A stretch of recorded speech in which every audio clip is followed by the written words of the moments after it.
さあこの時間はスタジオにゲストをお迎えしました。お声を聞かせください。はい、皆さんこんにちは。ハクのギターボーカル愛です。よろしくお願いします。よろしくお願いします。まずはですね、ハクのプロフィールからご紹介させていただきます。ハクは愛さん、なずなさん、かのさん、まゆさんによる平均年齢20歳の女性4人組バンド。2019年皆さんが高校生だった時にバンドを結成して地元大阪を中心にライブ活動を行いながら関西最大の10代才能発掘プロジェクト10代白書2021に出演し、見事グランプリも獲得と、今年8月9日来週の水曜日には初となるフルアルバム僕らじゃなきゃダメになってをリリースされるっていうことなんですけど、もともと皆さん同じ高校だったっていうことなんですけど、はい、どういう経緯でバンドを結成するに至ったんですか？もともとは私とドラムのまゆが同じ高校で、はい、ベースのかのとギターのなずながまた別の高校で一緒で、はい、22に分かれてたんですけど、その後私たちは専門学校に通うんですけど、はい、その専門学校がやってた高校生限定の無料サークルみたいなものにたまたま行ってて初対面で組んだっていうバンドなんですよ。だから私はカノンもなずなのことも知らなくてその日に組んだって感じなので、はい、なんで組めたんやろみたいなぐらいスピーディーでその無料サークルっていうのはみんなでバンド組んで活動をしようよみたいな趣旨のものだったんですか？その趣旨もあるだろうし楽器を教えてあげるよみたいな感じのなんか課題曲があっていろんな人と一緒に交代交代でやっていってっていうサークルでした。じゃあその時はコピーとかをやり始めた感じですか？そうですね、コピーをしてでたまたまパートも分かれてたから、一回組んでみたらみたいな先生に言われて、で組んで今5年目になります。すごいですねその時はじゃあもうこのままずっとやっていくっていうことは思ってなかった？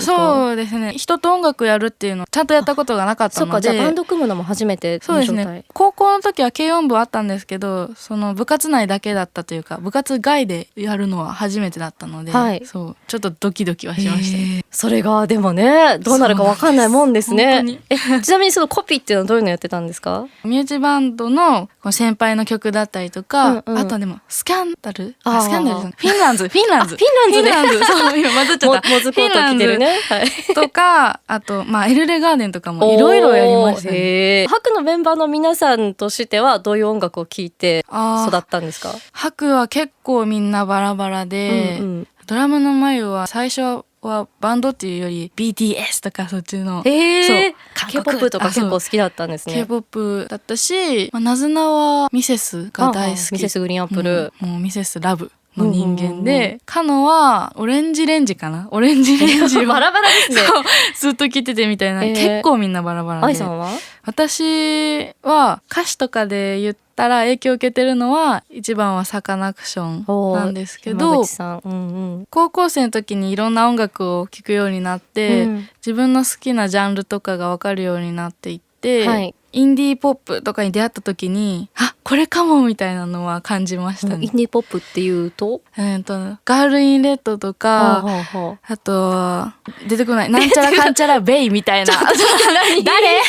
思い出したら教えてそうなんかそこを聞いてて、そのガールインレッド一番最初に聞いた時はドラムとかすごく乾いた音なのに、なんか日本とはちょっと違う音なのになんでこんなにかっこいいんだろうみたいなのにすごく魅力に引き込まれて、でそこから外国の曲も聴くようになりました。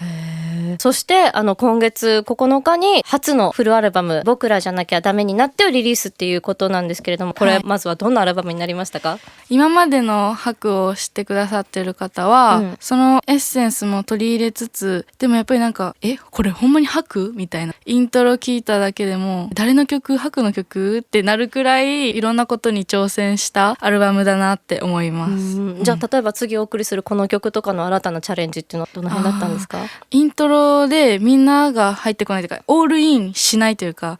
先にドラムとなずなのギターだけとか、そういうイントロで空白を作るってこともあんまりしてこなかったし、サビのコーラスとかも、私がだいたいいつも考えるんですけど、いつもの単純な感じじゃなくて、すごいもう波が激しいというか、高い声になったり低い声になったりとか大変なんですけど、そこら辺もたくさん考えて作りました。じゃあ曲紹介お願いできますか？はい、それでは一曲お聴きください。ハクで自由のショート。お送りしたのは今月9日リリースの白のニューアルバム僕らじゃなきゃダメになってから自由のショートでした。この曲ってすごいこう決意を感じる曲っていうか、すごくリアルに思いが伝わってくるので、なんか本当にこういう決意を感じた夜が愛さんの中にあったのかなと思いながら聞いてたんですけど。ありましたねありますあります、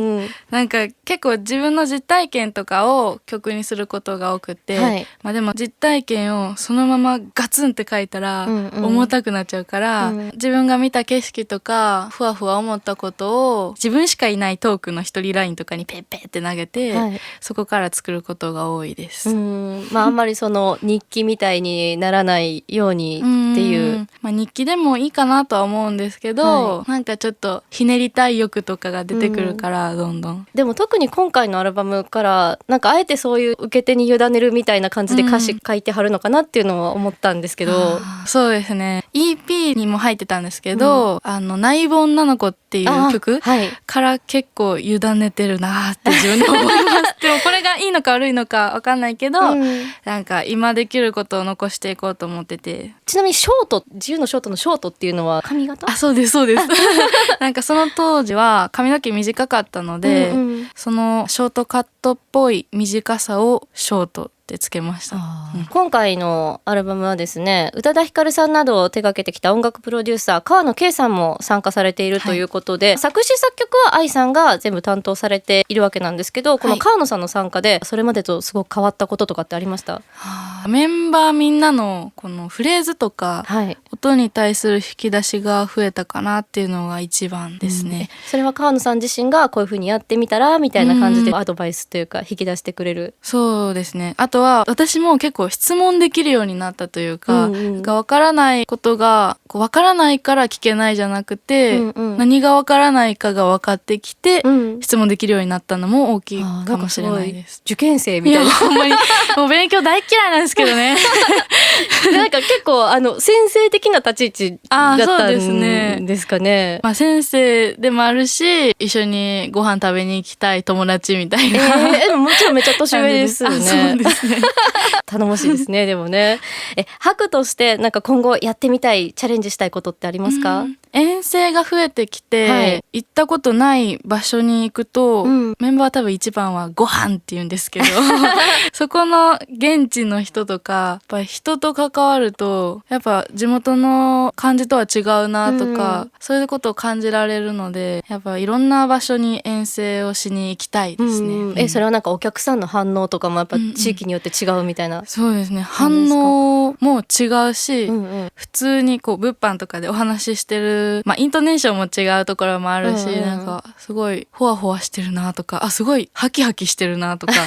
人と関わることで影響とか受けることが多いので、いろんな人と関わりたいなっていうのは思いますね。今年21ですよね。なかなか10代の頃とか旅行とかでもバンバン他の地域とか行かないからね、このバンドを通していろんなところ行って旅してくださいレコレール、この時間は白から愛さんをお迎えしました。ありがとうございました。ありがとうございました。